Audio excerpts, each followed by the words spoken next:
Bonjour, Madame Christine Adiossan. Merci d'être présente sur ce plateau. Vous le savez, très chers téléspectateurs, dans cette rubrique, nous aimons bien vous présenter des personnes qui pourraient, pourquoi pas, vous inspirer par leur parcours, vous donner des idées de secteurs d'investissement, par exemple. Et ce sont des personnes qu'on aime comme ça recevoir et parler avec elles de leur parcours. Et Madame Adiossan Christine est transporteur. Bonjour. Bonjour madame. Bonjour. Bonne année. Bonjour Eva, merci. Bien réveillée? Oui, ça va, bien réveillé. Alors, vous êtes transporteur. Concrètement, dans quel le transport a plusieurs branches, sous-branches. C'est laquelle vous concernant? Transport de marchandises, transport routier de marchandises. Transport Très routier bien. de marchandises. Transport routier de marchandises. Et vous avez débuté depuis 9 ans. Oui. Ça fait 9 ans que vous êtes dans ce secteur. Qu'est-ce qui vous a donné envie d'y investir et d'y travailler? Bon, pour commencer, j'étais d'abord secrétaire dans une petite entreprise de la place dans la zone portuaire. Et tous les matins à mon bureau, je voyais les camions, les va-et-vient des camions. Alors ça me fascinait. Ça me fascinait. Et un jour, je me suis retrouvée à rêver. Dans mon rêve, j'étais propriétaire de plusieurs camions. J'avais mon parc auto. J'avais même un centre de formation dans les métiers du transport. Toujours dans le rêve, hein? Toujours dans le rêve. Alors, quand je me suis réveillée de mon rêve, je me suis dit, waouh, mais Christine, quel rêve tu fais? Ça, c'est un métier d'homme. Est-ce que tu peux t'aventurer dans ce milieu? Donc, j'étais là. Je ne savais pas quoi faire, mais en tout cas, j'avais envie d'être transporteur. Jusqu'à ce que je croise une ONG du nom de Lead Africaine. Et cette ONG qui m'a dit que non, ton rêve peut être réalisable. Oui, tu as le droit de rêver. Et surtout de réaliser. Et surtout de le réaliser. Tu as les capacités de le réaliser. D'accord. Alors, ça, c'est le niveau, ça, ce sont les prémices. Hein. Il y a eu le rêve, il y a eu le rêve, il y a eu la projection, on va dire ça comme ça, la projection dans le métier, dans ce qu'on a voulu toujours faire. Peut-être que quelque part, c'était toujours en vous, vous aviez toujours voulu le faire. Alors, quand on commence comme ça, il y a vite le découragement, hein, parce qu'il y a plusieurs projets qui n'arrivent pas. Vous, qu'est-ce qui vous a fait tenir? À part, au-delà de l'ONG qui vous a accompagné, c'est quoi qui a constitué le déclic que vous vous êtes dit, ça y est, je peux y arriver? Alors, vraiment, j'y croyais à cette chose parce que c'est mon rêve, c'est ce que je voulais. Alors, effectivement, je suis tombée, mais je me suis relevée parce que c'est ce que je voulais faire. Ça me plaisait, ça me fascinait. Alors, quelles sont les difficultés que vous rencontrez dans votre métier? Vous l'avez dit, c'est perçu généralement comme un métier d'homme. Vous êtes une femme, vous décidez de vous y lancer. Vous n'avez jamais travaillé dans le secteur. Vous l'avez dit, vous êtes secrétaire de formation vous avez exercé en tant que secrétaire. Vous décidez de vous lancer dans le transport de marchandises. Forcément, il y a des difficultés. Forcément, les débuts ne sont pas évidents. Ce n'est pas évident parce que je partais de zéro. Je n'avais même pas d'argent. Donc, imaginez-vous le prix d'un camion. Alors, en tout cas, je voulais coûte que coûte faire le transport. C'était ça ou rien. Pour y arriver, j'ai dû faire des sacrifices. D'accord. Quels sont ces sacrifices? Il fallait demander à mon patron d'alors de me prendre à mi-temps. D'accord. Parce que j'avais besoin de temps.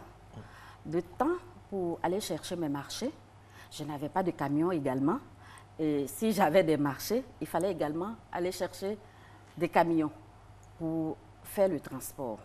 Et c'est comme ça que j'ai débuté un peu. Mon patron a accepté de me prendre à mi-temps parce que ça l'arrangeait de me donner des mi-salaires. Exactement. Moi, c'était gagnant-gagnant. Voilà, gagnant-gagnant. Voilà, c'est risqué quand même. Hein, c'est là où nous sommes très heureux de vous recevoir sur le plateau, c'est que le modèle de réussite, c'est celui aussi qui prend des risques.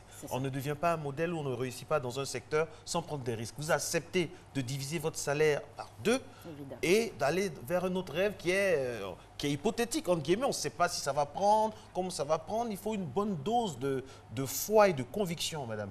Oui, effectivement. Et ça ne vous a pas manqué, ça? Non. Et quels conseils pouvez-vous donner à ceux qui nous regardent, qui sont parfois peut-être réticents à des projets qui leur tiennent à cœur? Alors, ce que je peux donner à mes soeurs, à mes frères, à mes mamans, à mes filles, c'est qu'il faut oser rêver. Ça, c'est très important. Il faut oser rêver. Quand vous rêvez, vous vous donnez une mission et des stratégies. Vous donnez une mission et des stratégies. Et vous allez à votre rythme, étape par étape, mais en comptant sur vous-même. Parce que ce n'est que vous-même, ce n'est que votre rêve. Personne ne va venir vous aider. Vous ne pouvez pas attendre d'un cousin venu d'Europe ou bien même de votre mari. Vous vous donnez les moyens, surtout le temps. Il vous faut du temps. Du temps oui, de la motivation. Oui, de la Alors, motivation. en quoi consiste votre travail? Parce qu'on a dit, vous faites du transport de marchandises. Qu'est-ce que c'est? Vous allez prendre les marchandises à l'intérieur du pays parce qu'on sait que c'est là qu'il y a les zones de production. Vous les acheminez vers Abidjan. À qui vous les livrez? Comment ça se passe? Vous travaillez avec des coopératives? Oui, je travaille avec des entreprises. D'accord. Il y a des entreprises qui ont du matériel à faire transporter. Donc, moi, je sers de transaction entre ces entreprises et leurs dépôts. Je ne citerai pas de nom, mais vraiment, je travaille avec quelques grandes entreprises, même sur des projets, même en matière de transport. Je vais dans tous les pays, nouveau national comme international. Voilà. Alors, on va terminer avec une question. Une journée de madame, ça se passe de madame Adiosan, Christine. Racontez une journée, ça se passe comment? Vous vous levez à quelle heure? À 2 heures, à 3 heures? Vous terminez la journée à quelle heure vous terminez? D'accord. Le matin, d'abord, je me lève à 6 heures. Je vais sur le parc. J'appelle, je suis beaucoup au téléphone. J'appelle pour savoir quels sont les camions qui sont rentrés, ceux qui ne sont pas rentrés, pour pouvoir faire le planning des camions. Je regarde les bons, je dirige les camions, dans quelle entreprise ils doivent partir. Je vérifie si tout est dans les normes, si les camions sont en bon état, s'il n'y a pas de problème de mécanique, si tel ou tel camion, avant de lancer les camions. Une fois les camions lancés, je suis le trajet des camions jusqu'à destination. Ça, c'est un stress aussi. Parce que tu as pris de la marchandise, si c'est pas... Il faut s'assurer que ce soit livré en bon état. À bon port. Et la journée se termine comme ça. Merci beaucoup, Madame Christine Adiosan. On rappelle que vous êtes transporteur. Vous faites dans le transport donc de... marchandises. Vous l'avez dit.